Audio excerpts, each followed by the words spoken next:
शिक्षा और संस्कृति की आवाज जानी पहचानी उत्तराखंड मुक्त विश्वविद्यालय आपके लिए लेकर आया है 91.2 एफएम पर बदलते शहर की धड़कन हेलो हल्द्वानी। दोस्तों, इस रेडियो पर हम समुदाय के लिए कई तरह की जानकारियां लेकर आते हैं, तो साथ ही विश्वविद्यालय से जुड़े हुए शिक्षार्थियों के लिए भी कई तरह की जानकारियां हम यहां पर लेकर आते हैं। फिलहाल अभी हम बात कर रहे हैं पत्रकारिता पर, क्योंकि ये एक ऐसा विषय है जो कि विश्वविद्यालय से जुड़े हुए शिक्षार्थियों के लिए तो आवश्यक है ही है, जो कि पत्रकारिता के शिक्षार्थी हैं। इसके अलावा समाज के लिए भी बहुत ज़रूरी ये विषय बन जाता है, क्योंकि पत्रकारिता हमारे समाज को कहीं न कहीं देखा जाए तो दिशा निर्देशित करती है एक तरह से। या ये भी कहा जा सकता है कि पत्रकारिता और समाज दोनों एक-दूसरे पर निर्भर हैं, क्योंकि जिस दिशा की ओर को समाज चल रहा होता है, पत्रकारिता भी उसी दिशा की ओर को चलती है और साथ ही पत्रकारिता के साथ समाज भी अपनी दिशा पकड़ता है। तो इन सब बातों पर हम चर्चा करेंगे आज, खास तौर पर कि जो 2000 में उत्तराखंड राज्य का गठन हुआ था उत्तर प्रदेश से अलग होने के बाद। तो राज्य गठन के बाद जो पत्रकारिता में बदलाव आए हैं उत्तराखंड में, वो कैसे आए हैं हमारे राज्य में, और इन विषयों पर बात करने के लिए हमारे साथ आज मौजूद हैं वरिष्ठ पत्रकार एवं साहित्यकार गणेश पाठक जी। तो पाठक जी, आपका बहुत बहुत स्वागत है हेलो धन्यवाद हल्द्वानी के। धन्यवाद साहब जी, आपका। हम बात करेंगे कि राज्य गठन के बाद जो पत्रकारिता में बदलाव आए हैं, तो उन पर हम बात करेंगे। जी तो सबसे पहले पाठक जी, जैसे हम देखते हैं कि जब 2000 में हमारा राज्य गठित हुआ, उत्तर प्रदेश से अलग होकर के ये राज्य गठित हुआ, तो वहाँ पर कई तरह के बदलाव हमारे समाज में तो आए ही आए, क्योंकि जैसे अभी बात आई थी कि पत्रकारिता और समाज दोनों एक दूसरे को प्रभावित करते हैं। तो किस तरीके से जो पत्रकारिता है उसमें आपको बदलाव देखने को मिले उत्तराखंड में, खास तौर पर? जी, बिल्कुल आपने बहुत ही महत्वपूर्ण सवाल पूछा जो राज्य के विकास, राज्य की सामाजिक स्थिति, राज्य की राजनीतिक स्थिति और जो ज्योग्राफिकल है, जो भौगोलिक स्थितियां हैं, उन स्थितियों को समझने के लिए एक बहुत ही बड़ा आपने महत्वपूर्ण सवाल पूछा। देखिए कि 9 नवंबर 2000 को जब राज्य गठन हुआ, तो उस समय यहाँ पे एक तरह से वरिष्ठ पत्रकारों की जमात नहीं थी। और जो प्रिंट हाउस थे, जो अखबार के मीडिया हाउस थे, वो मीडिया हाउस भी बहुत कम थे। हमारा जो पब्लिकेशन का जो आधार था, वो बरेली और उधर मेरठ से था। अगर हम देखें, और केवल लोकल स्तर पर कुछ अखबार छप रहे होते थे, जैसे आप हल्द्वानी से उत्तर उजाला छप रहा था, देहरादून से दून दर्पण और कई कुछ अखबार छप रहे थे। लेकिन जो बड़े अखबार थे, जो बड़े मीडिया हाउस थे, उन मीडिया हाउसों का भी आगमन शुरू हो जाता है। चूंकि ये राज्य का जो गठन हुआ, ये विशुद्ध तौर पर एक जन आंदोलन से हुआ, और उस जन आंदोलन में मीडिया की एक बहुत महत्वपूर्ण भूमिका रही थी। तो जैसे ही राज्य गठन हुआ, तो चूंकि जो हमारा स्टेट बना, जो स्टेट कैपिटल देहरादून बनी, तो वहां पर जो अस्थायी तौर पर पत्रकार थे, उनका स्थायीकरण हुआ। और उसके अलावा जो मीडिया हाउस थे, उसमें उन मीडिया हाउसों का भी आगमन शुरू हो जाता है। जैसे अमर उजाला आ गया, दैनिक जागरण आ गया, बाद में हिंदुस्तान आया, उससे पहले राष्ट्रीय सहारा का पब्लिकेशन शुरू हो जाता है। तो जो बड़े घराने थे, इन घरानों का आना शुरू हुआ, और यहाँ से पत्रकारों की जो एक आर्थिक स्थिति, उसमें भी बदलाव आने शुरू हो गए। क्योंकि जहाँ पर जो बड़े अखबार थे, वो स्टिंगर रखते थे जिले हेडक्वार्टर पर, वो स्टाफर नहीं रखते थे, तो उन्होंने स्टाफर रखना शुरू किया। और जाहिर है, जब एक पब्लिकेशन शुरू होता है, तो उस पब्लिकेशन में कई तरह के रोजगार के अवसर भी मिलते हैं। उसी तरह से हल्द्वानी, जिसे हम कॉमर्शियल कैपिटल कहते हैं, इसको हम आर्थिक राजधानी कहते हैं हल्द्वानी को, तो यहाँ से भी पब्लिकेशन शुरू हो जाते हैं, जिसमें दैनिक जागरण और अमर उजाला दो बड़े पब्लिकेशन हैं। तो इन पब्लिकेशनों के बाद तो जो लोगों में एक सामाजिक जागृति शुरू होती है, वो खासकर कल्चर के मामले में, अनएम्प्लॉयमेंट के मामले में, प्लाइन के मामले में, मतलब जो जो इशू हैं, जो एक सामाजिक मुद्दे हैं, उन मुद्दों पर पत्रकारों की नजर भी जाने लगी, और उत्तराखंड को एक बड़ा स्पेस मिलने लगा। जहां पर राज्य गठन से पहले उत्तराखंड की खबर आप नेशनल मीडिया में बहुत कम पढ़ते थे, उसके बाद राज्य गठन के बाद वो खबरें ज्यादातर पढ़ने में आने लगी। जैसे अगर आप दिल्ली में हैं, या महाराष्ट्र में हैं, या किसी भी बड़े कैपिटल में, महानगर में हैं, तो वहां पर आपको यहाँ की खबरें मिलने लगी, और खबरों की बहुतायत ज्यादा होगी। उसका जो एक सामाजिक बदलाव हुआ, वो आप देख रहे हैं जी। तो जैसे आपने कहा कि राज्य गठन से पहले खास तौर पर जो उत्तराखंड के जैसे पर्वतीय इलाके हैं, वहाँ की खबरें कई बार बड़े समाचार पत्रों में हमें देखने को नहीं मिलती थी। और राज्य गठन के बाद जब यहाँ बड़े मीडिया हाउसेस का आगमन हुआ है, तो उसके बाद से कई उत्तराखंड की भी खबरें जो बड़े स्तर के अखबार हैं, इनमें भी हमें देखने को मिलती है। तो कहीं ना कहीं ये कहा जा सकता है कि ये जो पत्रकारिता है, कहीं धीरे धीरे जो उत्तराखंड का जो अपना आम जन है या उनका जो पक्ष है, उनके पक्ष को भी आगे रख रही थी। इस तरीके से जनपक्षीय पत्रकारिता एक तरीके से से? हाँ, बिल्कुल। देखिए कि जो अगर हम जनपक्षी पत्रकारिता की अवधारणा की अगर हम जब बात करते हैं, तो जो हमारा 80 का दशक था, वो पूरे देश में, उस 80 के दशक में एक जनपक्षी पत्रकारिता का दौर शुरू होता है। राज्य गठन के बाद जो मतलब 20वीं जो शताब्दी है और जो हमारा ये दशक चल रहा है, इस दशक में बेसिकली जनपक्षी पत्रकारिता तो हास्य में है। क्योंकि जैसे-जैसे मीडिया हाउस यहाँ आने लगे, तो उनका व्यवसायीकरण भी शुरू हो जाता है। क्योंकि कोई भी बनिया या कोई भी लाला या कोई भी आर्थिक इंस्टीट्यूशन, कोई संगठन अगर जब कहीं पर कोई पैसा निवेश करता है, तो उसके आर्थिक पक्ष को भी देखता है। जो हमारी जनपक्ष पत्रकारिता के जो सरोकार थे, जो आयाम थे, वो आयाम धीरे धीरे विलुप्त हुई। वो केवल उत्तराखंड में नहीं हुआ, वो आपके दिल्ली में भी हुआ, वो आपके महाराष्ट्र में भी हुआ, वो आपके चेन्नई में भी हुआ, वो आपके बंगलौर में भी हुआ। मतलब जो भी बड़े राज्य हैं, महाराष्ट्र, पंजाब, जो भी हमारे बड़े राज्य हैं, उन राज्यों में भी हुआ, उत्तर प्रदेश में भी हुआ। लेकिन चूंकि अगर हम राष्ट्रीयता के साथ अगर जनपक्ष को अगर जोड़ते हैं, तो उत्तराखंड थोड़ा सा राष्ट्रीय चिंतन का एक राज्य रहा है। यहाँ के लोग ज्यादा राष्ट्रीय परिप्रेक्ष्य में देखते हैं। तो चूंकि जब जन दबाव होता है, उस जन दबाव के भीतर लोगों को, जो मीडिया हाउस हैं, उनको मजबूरी वश जो है उस जनपक्ष की ओर, उस ओर जाना होता है। तो थोड़ा थोड़ा आप देख सकते हैं कि मतलब जो राज्य बना, उस राज्य के बाद जो बड़े मीडिया हाउस आए, तो उनमें थोड़ी थोड़ी जनपक्षधरता दिखती है। लेकिन अगर मूलतः अगर आप देखें, सैद्धांतिक तौर पर देखें, तो वो बिल्कुल पूरी तरह से हास्य पे चले गए। जी। तो कहीं न कहीं अगर देखा जाए तो जनपक्षीय पत्रकारिता पर व्यावसायिक पत्रकारिता को हावी होते हुए हम यहाँ पर देखते हैं, क्योंकि जो भी मीडिया हाउसेज़ हैं उनके सामने भी जो उनकी आर्थिकी का एक जो बिंदु है वो अपने आप में प्रबल हो जाता है। तो जैसे अगर हम देखते हैं कि उत्तराखंड में राज्य गठन से पहले जो पत्रकार थे वो ज़्यादातर जो पत्रकार थे वो स्वयंसेवी एक तरीके से थे या फिर वो मिशन को लेकर के पत्रकारिता करने वाले पत्रकार रहे। लेकिन जहाँ राज्य गठन के बाद धीरे-धीरे कि यहाँ पर जो पत्रकारिता है वो एक व्यवसाय की ओर को बढ़ती चली जाती है और उससे कहीं न कहीं आर्थिकी भी जुड़ जाती है और यहाँ पर शुरू होता है जैसे पत्रकारिता में प्रशिक्षण जो कई सारे इंस्टीट्यूशन देते हैं। इससे पहले शायद यहाँ पर उत्तराखंड में देखा जाए तो ऐसा कोई पत्रकारिता में प्रशिक्षण का इतना क्रेज़ नहीं था। जी, बिल्कुल। देखिए कि जब मुझे 40 साल पत्रकारिता में हो गए नैनवाल साहब, जब हम लोग आए, हम लोगों का जो दौर था, हमारे सारे लोग जो भी मीडिया में गए, चाहे वो नेशनल मीडिया में गए, चाहे लोकल मीडिया में रहे, क्षेत्रीय पत्रकारिता में, वो सब जन आंदोलन से आए। मैं भी एक जन आंदोलन से आया और जन आंदोलन से हम लोग जुड़े। चूँकि उस समय, उस दौर में कोई भी पत्रकारिता का ऐसा प्रशिक्षण इंस्टीट्यूशन नहीं था।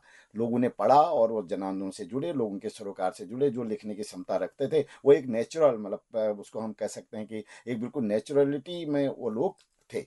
तो धीरे धीरे जब राज्य गठन हुआ, राज्य गठन के बाद से पहले अगर हम थोड़ा 90 के दशक में अगर जाएं, तो जैसे मैंने या हमारे कुछ साथी सुभाष गुप्ता जी हैं और सतीश शर्मा जी हैं, हम लोगों ने, या हमारे पीसी तिवारी जी हैं, कुछ लोग, हम लोगों ने जो है international institute of journalism Berlin से पत्रकारिता की शिक्षा ली। कई लोग उसमें शामिल रहे कि जिन्होंने ली, क्योंकि उस समय यहाँ पे दौर नहीं था। फिर दिल्ली से शुरू होता है और इधर आपका गढ़वाल विश्वविद्यालय भी शुरू करता है पत्रकारिता को। वो राज्य गठन से पहले शुरू हो जाता है और राज्य गठन के बाद अगर आप देखें तो कई विश्वविद्यालय, जिसमें आपका विश्वविद्यालय, हमारा विश्वविद्यालय उत्तराखंड मुक्त विश्वविद्यालय भी है, जिसने पत्रकारिता को शुरू किया। चूंकि प्रशिक्षण एक बहुत जरूरी है। अगर हम उसको व्यवसायीकरण की दृष्टि से भी अगर न देखें, जो आज का दौर है, पहले का दौर क्या होता था कि आप ये देखिए कि अगर हम सामाजिक सिस्टम को अगर देखें, उस सिस्टम में प्रशिक्षण इतनी अनिवार्यता नहीं थी, कोचिंग इतनी जरूरी नहीं था। अगर आप आईएएस हैं या आईएएस की तैयारी कर रहे हैं, आप पीसीएस की तैयारी कर रहे हैं, आप एमबीएस की तैयारी कर रहे हैं, आईआईटी की तैयारी कर रहे हैं, या लॉ की आप तैयारी कर रहे हैं, तो किसी भी क्षेत्र में अगर जब आप जाना चाहते हैं, तो उसके लिए ट्रेनिंग एक कोई माध्यम नहीं थी। वैसे ही मीडिया की भी जरूरत बनी और मीडिया में रोजगार के अवसर भी पैदा हुए। तो उससे क्या रहा कि कई इंस्टीट्यूशन खुले, जिनमें मुक्त विश्वविद्यालय भी एक इंस्टीट्यूशन है, और जहां पत्रकारिता की पढ़ाई शुरू हुई। उसके बाद एक आधारभूत तरीके से मतलब अंतर भी दिखने लगा। देखिए कि आज कई लोग बिल्कुल पूरी तरह से ट्रेंड होके आ रहे हैं, और वो एक ऐसा दौर था कि जब लोग ट्रेंड होके नहीं आते थे। जी। तो जैसे आपने कहा कि पत्रकारिता का जो प्रशिक्षण है वो प्रशिक्षण भी अपने आप में, क्योंकि किसी भी क्षेत्र में अगर आप जा रहे हैं तो प्रशिक्षित होना ज़्यादा ज़रूरी इसलिए भी हो जाता है कि हमें उसकी एक व्यावहारिक जानकारी हो जाती है, प्लस उसका जो आधारभूत ढांचा है उसकी भी हमें जानकारी हो जाती है, जिससे कि हम उस क्षेत्र में और बेहतर कर सकें। तो जैसे अगर हम देखें तो इसके बाद मतलब राज्य गठन के बाद जो पत्रकारिता में प्रभाव हमें देखने को मिले हैं उत्तराखंड में, तो जो प्रिंट मीडिया है वो किस तरीके से प्रभावित हुआ है राज्य का? क्योंकि जैसे आपने कहा था कि पहले जो हमारे क्षेत्रीय अखबार थे वो रहे या क्षेत्रीय पत्रिकाएं रहीं, उसके पश्चात जो बाद में बड़े मीडिया हाउसेज हैं उनका भी आगमन एक तरीके से हुआ, तो इसने किस तरीके से प्रिंट मीडिया को प्रभावित किया? देखिए, राज्य गठन के बाद अगर बहुत ईमानदारी से अगर कहें तो प्रिंट मीडिया बहुत ज्यादा प्रभावित हुआ, और उसके केवल एक कारण व्यवसायीकरण नहीं था या इंस्टीट्यूशनल की स्थापना से नहीं जुड़ा था। जो हमारा सोशल मीडिया का जो सेक्टर है, जो मल्टीमीडिया और जो डिजिटल मीडिया का जो प्रवेश होता है, उस डिजिटल मीडिया ने प्रिंट मीडिया को पूरी तरह से प्रभावित किया। और खासकर अगर आप कोरोना का दौर देखें, जो कोरोना का एक दौर आया, 3-4 साल जो हम लोग एक कोरोना से पीड़ित रहे, पूरा देश रहा, उसने प्रिंट मीडिया को बहुत ज़्यादा नुकसान पहुंचाया। देखिए कि पहले क्या होता था कि कोई भी व्यक्ति सवेरे उठता था और वो अखबार पढ़ता था। अखबार पढ़ने के बाद एक अखबार नहीं, कई ऐसे भी लोग थे जो 3-3 4-4 अखबार खरीदते थे, पढ़ते थे। और लेकिन जैसे ही कोरोना का दौर शुरू होता है, उस दौर के बाद प्रिंट मीडिया का लोगों ने अखबार पढ़ना भी बंद कर दिया। और ऐसे ही अगर हम इलेक्ट्रॉनिक मीडिया की अगर बात करें तो इलेक्ट्रॉनिक मीडिया में भी लोग जो है समाचार आज पसंद नहीं करते हैं, क्योंकि जैसे उठते हैं उनके मोबाइल में, जब भी मोबाइल खोलते हैं उनके मोबाइल में सारी इंफॉर्मेशन आ जाती है, जो सोशल मीडिया का एक रहा। अगर हम उसको केवल राज्य गठन के तौर पर अगर देखें तो उसमें वो प्रभावित नहीं हुआ, बल्कि उसका एक विकास हुआ। प्रिंट मीडिया का राज्य गठन के बाद एक विकास हुआ, जो बहुत ही अभी जिसको हम कह सकते हैं कि अद्भुत क्रांति भी आप इसको कह सकते हैं, मीडिया क्रांति के साथ भी आप इसको जोड़ सकते हैं। क्योंकि जो अखबारों की पहुंच केवल शहरी क्षेत्रों में थी, वो अखबारों की पहुंच गांव के क्षेत्रों पर भी होने लगी। और जो आपका पूरा एक सिस्टम था कि आपका कम्युनिकेशन सिस्टम बना, आपके सड़कों का बनना, सड़क बने, लोगों की गाड़ी घरों तक, कई इलाकों में गांवों तक गाड़ियां जाने लगी, तो अखबारों की पहुंच भी गांवों तक होने लगी। जो एक अवेयरनेस सिस्टम है, जो जागरूकता है, वो जागरूकता भी प्रिंट मीडिया से आई। जैसे आपने बात की कि कोरोना के समय में प्रिंट मीडिया को काफ़ी नुकसान हुआ, एक तरीके से यह कहा जाए कि डिजिटल मीडिया या सोशल मीडिया जो है ये इनका उद्भव ज़्यादा हुआ है। तो इनमें जो जानकारी रहती है अगर देखा जाए, क्योंकि कई बार कई सारी जानकारियाँ सही भी होती हैं और कई सारी जानकारियाँ इनमें भ्रामक भी होती हैं, तो उसका जो रेशियो है वो क्या रहता है? और दूसरी चीज़ ये कि अगर एक फ़िल्टर करना हो कि सही जानकारी क्या है और भ्रामक जानकारी क्या है, इसको हम कैसे फ़िल्टर कर सकते हैं आम आदमी? हाँ, बिल्कुल, ये बहुत ही महत्वपूर्ण सवाल है। आज देखिए कि जो सोशल मीडिया है, सोशल मीडिया का प्रसार बहुत ज़्यादा बढ़ा, लेकिन जो उसकी विश्वसनीयता है, वो विश्वसनीयता भी खत्म हुई। उसने केवल सोशल मीडिया ही नहीं, उसने पत्रकार और पत्रकारिता दोनों को प्रभावित किया। उसने समाचार चैनलों को भी प्रभावित किया, तो उसने समाचार पत्रों को भी प्रभावित किया। और उस प्रभाव में जो पत्रकारिता थी, आज ये देखिए कि जो पत्रकारिता, कई लोग ऐसे हैं कि माना सपोज करिए फॉर एग्जांपल, अगर मैं भी हूँ, मुझे भी अगर मैं समाज के बीच में कहीं अगर जा रहा हूँ, तो मुझे भी मैं पत्रकार हूँ कहने में थोड़ी सी झिझक होती है। क्योंकि पत्रकारों की जो सम्मान था, जो उनकी प्रति एक विश्वसनीयता थी, जो लोगों की एक आत्मीयता थी, उस आत्मीयता का भी ह्रास होता है। अब देखिए कि अगर हम फिल्ट्रेशन की व्यवस्था करें, तो अभी हमारा उसमें कोई ऐसा मैकेनिज्म नहीं है जहां पर हम सही सूचना और गलत सूचना में कोई अंतर कर सकें। वो अभी कोई ऐसा मैकेनिज्म न तो सरकारी सेक्टर पे है, न कोई प्राइवेट सेक्टर पे है, न किसी मीडिया हाउस में है। हाँ, कुछ चैनल ऐसे हैं जो खबरों को जो वायरल होते हैं, अधिकतर तरीके से जो कोई समाचार अगर वायरल हो रहा है, उस समाचार की विश्वसनीयता पर वो उस पर जरूर शोध करते हैं। लेकिन ये भी साप्ताहिक कार्यक्रम है, दैनिक कार्यक्रम नहीं है। और इसलिए अभी भी आप और हमारे पास जो सूचना आ रही है, हम ये नहीं कह सकते ये सूचना सही है, आइदर ये गलत है। तो काफ़ी बेहतरीन बात आपने कही कि जो फ़िल्टरेशन का अभी फ़िलहाल कोई व्यवस्था तो नहीं है, लेकिन हमें अपने स्वविवेक से ही खबरों की जांच करनी होगी और सोच समझ कर ही हमें किसी भी खबर पर जो है वो अपनी प्रतिक्रिया देनी होगी, या फिर अपना एक जो मन है, अपना जो एक दिशा है वो दिशा सोच समझ कर ही हमें निर्धारित करनी होगी। तो जैसे अगर हम बात करें विकासात्मक पत्रकारिता उत्तराखंड की जो रही है राज्य गठन के बाद, उस वो किस तरीके से प्रभावित हुई है यहाँ पर? हाँ, देखिए नैना साहब, जो हमारी विकासात्मक पत्रकारिता है, राज्य गठन के बाद उसका भी अभ्युदय का काल शुरू होता है। देखिए, राज्य गठन से पहले, चूंकि अब आप ये देखिए कि अगर जब कहीं पर सरकार बैठती है, उसकी कैबिनेट होती है, उसके मंत्री हैं, कैबिनेट के सदस्य हैं, और एक बड़ा मैकेनिज्म है सरकार का, किसी भी सरकार का एक बड़ा मैकेनिज्म होता है, और हर दिन कोई ना कोई विकासात्मक कार्यक्रम होते हैं। किसी का शिलान्यास हो रहा है, किसी का लोकार्पण हो रहा है, किसी विकासात्मक योजना की नीति बन रही है, किसी के इम्प्लीमेंटेशन हो रहा है, कहीं करप्शन हो रहा है। अगर हम उसको होल तरीके से देखें, आज अगर हम देखें कि प्रिंट मीडिया का करीब करीब 40% हमारी जो खबरों का है, वो करीब करीब विकासात्मक पत्रकारिता पर केंद्रित है, जो राज्य गठन से पहले बहुत कम थी। ये एक बड़ा प्रभाव हुआ है, लेकिन जो विशुद्ध तौर पर एक अच्छी विकासात्मक पत्रकारिता होनी चाहिए, उसका अभी तक यहाँ पे कोई प्लेटफॉर्म तैयार नहीं हो पाया है। क्योंकि आपने कोई योजना बनाई, वो योजना सही है आइदर गलत है, उसका इम्प्लीमेंटेशन में सही है या गलत है। जैसे आप देख रहे होंगे कि इस बरसात के सीजन में आपको देख रहा होगा कि जो हमारा एक बिल्कुल भौगोलिक स्थितियां गड़बड़ाई हैं, जो लैंडस्लाइड हुए हैं, और जो प्लाइन, एक दूसरा जो इशू है प्लाइन का इशू है, इन इशुओं पर अभी भी पत्रकारिता में वो प्लेटफॉर्म तैयार नहीं हो पाया है कि वो सरकारों को या नीति नियंताओं को एक बहुत अच्छा मार्गदर्शन दे सकें, क्योंकि इसके लिए बहुत एक्सपर्ट की जरूरत है।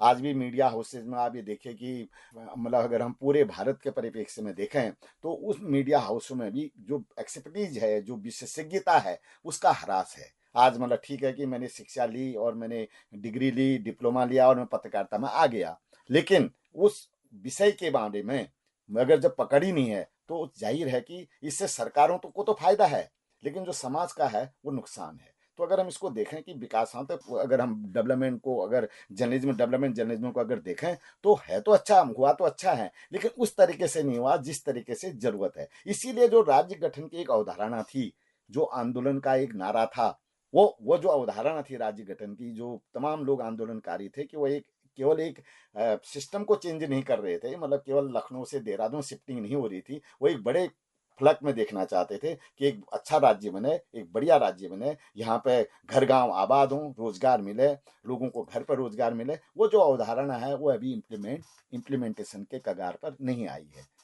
काफ़ी गहन जानकारी है आपने हमारे श्रोताओं को दी। अगर देखा जाए विकासात्मक पत्रकारिता को, तो विकासात्मक पत्रकारिता की जो अभी दिशा है, वो उस दिशा में अभी नहीं जा पाया है, या फिर उस दिशा में अभी उतने तरीके से काम नहीं हो पाए हैं, जिस दिशा के लिए इस राज्य का गठन हुआ था। अगर हम ओवरऑल देखें, जो उत्तराखंड की जो पत्रकारिता में बदलाव रहे हैं, जैसे ख़ास तौर पर हम कोरोना से पहले भी अगर देखते हैं और कोरोना के बाद भी देखते हैं, ओवरऑल ये जो बदलाव हैं, ये किस हद तक सकारात्मक दिशा में चल रहे हैं और किस हद तक इसकी दिशा को अभी परिवर्तित करने की ज़रूरत है? देखिए कि अगर हम पूरे पत्रकारिता को, होल पत्रकारिता को अगर देखें, अगर हम इसको थोड़ा कोरोना काल को अगर अलग करें, उससे फिर आऊंगा मैं, तो अगर आप देखें तो पत्रकारिता पूरी तरह से बदल गई। पत्रकारों के लिए बड़ी चुनौती हो गई है। देखिए कि 80 के दशक में जब मैंने अपनी पत्रकारिता की शुरुआत की, मैं उदाहरण के तौर पर समझा रहा हूँ, तो हम लोग क्या करते थे, दिन भर खबरें कलेक्ट करते थे और शाम को 12 1 बजे तक हम उसको तैयार करते थे, और संबंधित जिस इंस्टीट्यूशन से मैं जुड़ा हुआ हूँ, और उसके बाद अर्ली मॉर्निंग जब अखबार की गाड़ी आती थी तब हम उसको पैकेट देते थे। एक माध्यम ये था, और तब वो खबर जाती थी और दूसरे दिन लोग खबर पढ़ते थे। दूसरा माध्यम था कि हम किसी भी ड्राइवर को रोडवेज या केमू या जो भी अन्य साधन है उनसे कहते थे कि साहब आप इसको जाइए और इसको आईएसबीटी में या स्टेशन, जो भी रोडवेज स्टेशन है उसमें जो एक मत वो पेटियां लगी होती थी अखबारों की, उसमें ड्रॉप इसको कर दीजिए। और वो वहां से जाता था और अगले दिन छपके आता था। यानी कि जो घटनाएं हो रही थी वो घटनाएं तीसरे दिन पाठकों को उसकी जानकारी मिल रही थी। लेकिन ये जो दौर है, जो अब सूचना प्रौद्योगिकी का, जो आईटी का दौर आया, इस दौर ने पूरी तरह से उसको बदला। अब आपका घंटों की पत्रकारिता है। आपको जो भी अगर मतलब खबरें आपको मिल रही हैं, आपको इन्फॉर्मेशन मिल रही है, आपको उसको कलेक्ट करना है और आपको उसको बना के भेजना है। अगले दिन वो खबर आपके पास आ रही है प्रिंट मीडिया में, और इलेक्ट्रॉनिक मीडिया में तो तत्काल आ रही है, और सोशल मीडिया में भी घटना होते ही आपको जानकारी मिल रही है, जो एक आईटी का कौशल है। लेकिन इससे क्या होता है, इससे जो हमारी जो गुणवत्ता थी वो गुणवत्ता खत्म हुई। और जो इन्वेस्टिगेटिव, जो खोजपूर्ण पत्रकारिता जिसे हम कहते थे, वो खोजपूर्ण पत्रकारिता में भी ह्रास हो गया, क्योंकि अब आपके पास समय ही नहीं है कि किसी भी खबर को इतना फिल्ट्रेशन करने की और इतने तथ्य जुटाने की। तो ये भी एक बड़ा कारण रहा और ये भी बुरी तरह से प्रभावित हुआ। अब अगर हम इसको कोरोना के काल के साथ अगर देखें, तो कोरोना के काल में तो मैं आपको पहले ही बता रहा था कि प्रिंट और इलेक्ट्रॉनिक मीडिया पूरी तरह से धड़ाम हुआ। अगर आप उसको कॉमर्शियल व्यवसायिक तरीके से भी अगर देखें तो उसको बहुत ज्यादा नुकसान हुआ, क्योंकि वो एक ऐसा दौर आया कि जहां पर लोगों को मीडिया के प्रति, ये मीडिया वो एक माध्यम नहीं बन पाया। वहां पे वो एक, चूंकि जो चीजें हो रही थी कोरोना के दौर में, जो भी चीजें हो रही थी उस तक पहुंच तो थी नहीं। आपका कर्फ्यू लगा हुआ है, आप कर्फ्यू में जाएंगे, मतलब कर्फ्यू पास बना, कुछ लोग गए और उन्होंने कवरेज किया, लेकिन वो एक तरीके से नहीं हुआ। इन द मेन टाइम, चूंकि जब सोशल मीडिया आया तो लोगों की जरूरतों को वो पूरा करने लगा, केवल सूचना चाहिए, सूचना आपको मिल रही है, तो आपको अखबार पढ़ने की ज़रूरत नहीं है, उस पर खर्च करने की ज़रूरत नहीं है। और ये भी एक कोरोना के दौर में आया कि साहब अखबार के माध्यम से भी कोरोना आ सकता है। क्योंकि अगर आप सब्जियां ले रहे थे तो आप धो रहे थे, आप उसको एक तरीके से चल रहे थे, अब अखबार को तो आप धो नहीं सकते हैं। वो ये भी एक बड़ा कारण रहा कि जिससे अखबार बुरी तरह से प्रभावित हुआ। दोस्तों, हम बात कर रहे हैं उत्तराखंड राज्य गठन के बाद पत्रकारिता में आए बदलाव पर, और इस बारे में हम बात कर रहे हैं वरिष्ठ पत्रकार और साहित्यकार गणेश पाठक जी से। तो काफ़ी बेहतरीन बातें हमारी इस बीच में रही हैं, इस बातचीत के दौरान में रही हैं, कि किस तरीके से जो उत्तराखंड की पत्रकारिता है वो राज्य गठन के बाद अलग दिशा में चलती है या फिर अपना एक रास्ता तय करती है। तो काफ़ी बातें हमारी इस बातचीत में हुई हैं। तो गणेश पाठक जी, अगर आपका कोई और इस बातचीत में कोई बिंदु आपको लगता हो कि इसमें छूट रहा है, तो उसे इसमें शामिल किया जाना चाहिए। और साथ ही ये भी कि जो उत्तराखंड में अब पत्रकारिता का जो भविष्य आगे को तय होगा वो किस दिशा में जा सकता है, इस बारे में भी आप क्या कहना चाहेंगे? बिल्कुल, ये एक बिंदु छोटा था, बाकी तो लगभग लगभग आपने सभी चीज़ों को इसमें समाहित कर लिया है। देखिए कि जो उत्तराखंड में पत्रकारिता का भविष्य है, वो भविष्य अभी उसका मूल्यांकन नहीं किया जा सकता है। चूँकि अभी जो एक इसको कह सकते हैं कि संक्रमण काल का दौर है। ये प्रिंट और इलेक्ट्रॉनिक मीडिया के लिए संक्रमण काल शुरू हो गया है। अगर डिजिटल मीडिया, जो हमारा सोशल मीडिया सेक्टर है, ये अगर एक बड़े तरीके से अगर इसी तरीके से चल रहा है, अगर ये ऐसे ही अगर चलेगा, तो आपको लग सकता है कि आने वाले 10 साल में या 20 साल में या 50 साल में उत्तराखंड के भीतर जो प्रिंट मीडिया के पब्लिकेशन है वो बंद हो सकते हैं। देखिए कि अमर उजाला भी डिजिटल फॉर्म में चला गया है, और कई दैनिक जागरण या दूसरे अखबार, कई अखबार जो डिजिटल फॉर्म में जा रहे हैं, वो अपनी शुरुआत कर रहे हैं। तो जाहिर है कि अगर डिजिटल फॉर्म में अगर सारी चीज़ें होने लगी, तो पत्रकारिता के लिए एक बड़ा संकट है। और जो लिखने पढ़ने वाले लोग हैं और जो चर्चा करने विमर्श करने वाले जो लोग हैं, उनके साथ एक दिक्कत आ सकती है। लेकिन क्योंकि जिस तरीके से सोशल मीडिया एक इकोनॉमी का आधार बना हुआ है, आपने देखा होगा कि इस समय जो है हर व्यक्ति पत्रकार है, जिसके पास मोबाइल है वो पत्रकार है। और उन्होंने अपने पोर्टल भी बना रखे हैं, उन्होंने अपने ब्लॉग भी बने हुए हैं, लोगों के अपने ब्लॉग भी बने हैं। तो आज जो है छुपाने के लिए लोगों के पास कुछ नहीं है, और वो लोगों तक है। अगर जो हो रहा है, अगर मैं ये सोचूं कि मतलब कोई चीज़ अगर कहीं पर अगर कोई चीज़ ऐसा हो रहा है, तो वो गड़बड़ियां जो हैं लोगों तक पहुंच रही हैं। तो आने वाला सोशल मीडिया का जो भविष्य है वो सुखद है, इसके प्रति देखना होगा। लेकिन प्रिंट और इलेक्ट्रॉनिक मीडिया के लिए अभी हम कुछ नहीं कर सकते हैं, क्योंकि ये संक्रमण काल के दौर पे है। तो गणेश पाठक जी, आपका हमारी तरफ से और हमारे श्रोताओं की तरफ से बहुत बहुत धन्यवाद। काफ़ी बेहतरीन जानकारी आपने हमारे सामने और हमारे श्रोताओं के सामने रखी कि किस तरीके से जो राज्य गठन के बाद जो पत्रकारिता है वो किस दिशा में चल रही है, और साथ ही ये भी कि भविष्य के लिए हम क्या संभावनाएं फ़िलहाल देख सकते हैं। फ़िलहाल अभी कोई दिशा तय करना मुश्किल है, लेकिन हाँ, ज़रूर आने वाला भविष्य कुछ ना कुछ बेहतर लेकर के आएगा। इस उम्मीद के साथ हम इस बातचीत को यहाँ पर ख़त्म करते हैं।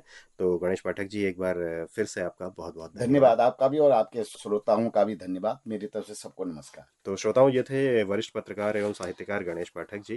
तो आज हमारी जो बातचीत थी इस कार्यक्रम में वो थी उत्तराखंड राज्य गठन के बाद पत्रकारिता में आए बदलाव पर।